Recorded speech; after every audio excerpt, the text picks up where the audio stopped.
what would you say in your experience is more level of normal or appropriate amount of uncomfortableness to have these conversations? I see this a lot in my practice where I'll have a younger couple either getting married or recently married, and they tell me all these cute little details about marriage. We're going to get a little labradoodle and we're going to call it Martini, and all these little things that they've spoken about. And then I ask them, okay, what does the financial future look like or something similar? And they go, oh, we haven't talked about that yet. But you figured out if you have a boy, you're going to call it Eugene. Okay, got it. Why do you think that is? Help demystify some of that resistance in those conversations. People talk about words like safety and things like that. From your clinical perspective, what does that really mean? There's a long history in our culture of a taboo around talking about money. And it even occurs in these sort of early relationship stages.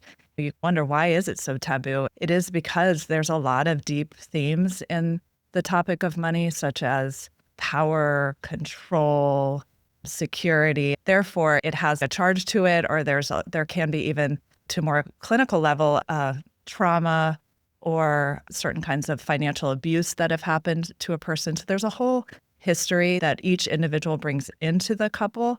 If you don't speak about that, it's bound to cause conflict later. As you mentioned with the security piece, probably many have heard of the concept of Maslow's hierarchy of needs. And what that is this understanding that if we don't get our very basic primary needs met, our survival needs met, it's really hard to focus on those other higher levels of needs, for example, relationships and happiness and even self-actualization. So how are we supposed to have healthy relationships if our survival needs aren't met? And so when you think about where money lands in those hierarchy of needs, it's very much at the base, which is in those survival needs, because in our culture and in our being, we need security around money to survive, because that's what pays for our shelter and our food.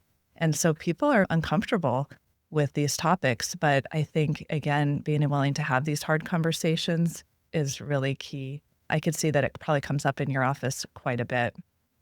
It certainly does.